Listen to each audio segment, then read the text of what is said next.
hello लोगोफोर बरायबाय बड जब info अफिशियेल YouTube चेनेलाव आसा खालामो गासैबो मोजां दङ दासान्दि अखा हाबाय थानो थाखाय भिडिअ एसे लेट जादों मानोना भिडिअ खालामनो हायाखैमोन दा फाइनाली इन्डियान आर्मिनिफ्राय रिलेट डेट ओंखारदों दा बियो चेन्जबो जानो हागौ नाथाय दायो ओंखारग्रोबाय दा बबेयाव जागोन बेखौ नोंथांमोना एड्रेसखौ नायना लाखादो आरो रेडि जादो अनलाइन एप्लाइ खालामनो लिंकआ एक्टिभ जानाय लोगो लोगो दायो जाथ'वाखै दा बुंखादोंमोन जुलाइयाव जागोन होननानै बेखायनो दसे नेथ'दो आरो जेब्ला जायो नोंथांमोनजोंहाय लाबोगोन भिडिअ माब्रै रेजिस्टार खालामग्रोनांगौ दा फार्स्टआव रेजिस्टार खालामनानैसो अनलाइन खालामनांगोन इन्डियान आर्मियाव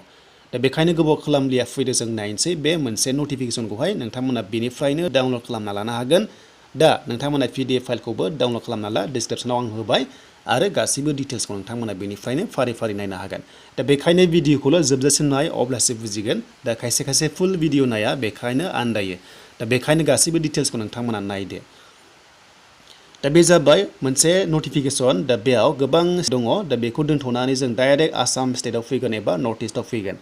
दा ओरैबायदि जन वाइसआव जायो इन्डियान आर्मिया बेखौथ' नोंथांमोना मिथिखायो जानांगौ आरो जायफ्रा गोदान आन्दायनो हागौ दा बेखायनो जन वाइसआव नायोब्ला जों शिलं जन बेनिफ्राय जरहाट थायो आरो लोगोसे नारेंगि दा बेखौ जोङो बुजिग्रोनांगोन दा जायखिजाया फैदो नायनायसै दा बेनि जाबाय जोंहा फार्स्टआव दङ जरहाट दङ जरहाटनिया जागोननो 7निफ्राय 15 सेप्तेम्बरनि गेजेराव एबा 7निफ्राय स्टार्ट जानानै 15सिम जागोन आरो बेयाव डिस्ट्रिक्टआ थागोन जरहाट थागोन माजुलि थागोन तिनसुकिया थागोन शिबसागर थागोन चराइदेव थागोन धेमाजि थागोन नर्थ लखिमपुर थागोन डिब्रुगड़ थागोन गलाघाट थागोन आरो कार्बि आंलं थागोन अके स' बेयाव नोंथांमोना आपार आसामना ओइदिनखालि जागोन होनना बुंदों आरो बेनिफ्राय सेकेन्डआव नायोब्ला जरहाट दङ स' बेवहाय अरुणाचलिसो जागोन बेखौ नांथ'ला बेनिफ्राय दानिया जोंहा फैबाय शिलं जन नाम्बार 5 नायोब्ला नोंथांमोना शिलं जन नायोब्ला बे मोनसे मेघालयानि थाखाय जागोन दानिया जोङो नायनोसै नाम्बार 6आव बेयाव दङ आसामनि थाखाय शिलं थ' शिलं जन बियो आरो बेयाव नायोब्ला नोंथांमोननि डेटआ मोनदों दा बे जाबाय 4 अक्ट'बरनिफ्राय 10सिम जागोननो बे जाबाय मरिगाव नगाव सनितपुर बेनिफ्राय हजाय आरो बिसनाथ डिस्ट्रिक्ट नोंथांमोननि सेन्ट्रेल आसाम होनना बुंनाय जायो दा नोंथांमोननिया 4निफ्राय 10 अक्ट'बरसिम जागोन रेलिया अके दा बेनिफ्राय दानिया नेक्स्टआव नायोब्ला स' जोंहा मोनदों बेनो जाबाय जोंनि 8 नाम्बाराव दङ सिलचर थ' बेवहाय नोंथांमोना नायदो आगरतला जन स' बेनिफ्राय नायोब्ला बेवहाय थागोन काछार करिमगन्ज हाइलाकान्दि आरो डिमा हासाव थागोन डिस्ट्रिक्टआ स' नोंथांमोना बेखौहाय नायना ला अके स' बेनिफ्राय नेक्स्टआव जों नायबावगोन दानिया बेनो जाबाय जोंनि ओरैहाय नारेंगि स' बङाइगावआवहाय जागोननो बे जाबाय 1निफ्राय 30 नभेम्बरसिम जागोन मानोना गोबां डिस्ट्रिक्ट थायो बे जाबाय लवार आसामनि थाखाय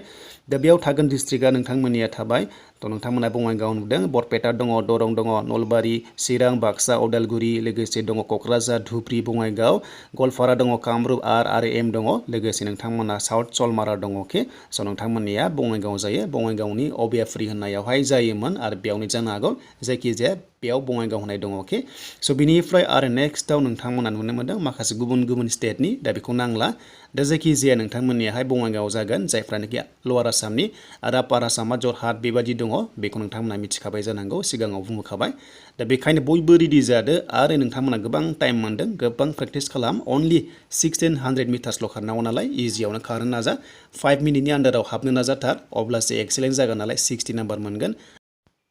आरो जायफ्रा 5 मिनिट 30निफ्राय 45 सेकेन्डनि गेजेराव हाबो अब्ला अनलि 48 नाम्बार मोननाय जायो एक्सेलेन्ट मोननाय जाया दा बेखायनो इन्डियान आर्मियाव साख्रि मावनोब्ला एक्सेलेन्ट खारनांगौ जायो दा एक्सेलेन्ट खारबासो नाम्बारा गोजौ जाहैगोन नालाय दा बेखायनो नोङो जेसेबां हाइ स्पिड खार इन्डियान आर्मियाव होमबासो साख्रिया जानायनि लामायाव थायो दा बेनोमोन रेलिनि माखासे नटिफिकेसन दा बियो चेन्जबो जानो हागौ जेब्ला चेन्ज जागोन अफिसियेल नटिफिकेसन ओंखारबावगोन आरो लोगोसे नोंथांमोना मोनखादों जे जुलाइआवसो जागोन होनना बुंखादों आं सिगांनिफ्राय नोंथांमोना आपडेट होदोंमोन जे जुलाइआव अनलाइन जागोन होननानै नाथाय गुबुन चेनेलावहाय बुंगासिनो एप्लाइ जाबायबा जासिगोन होननानै नाथाय जाखाया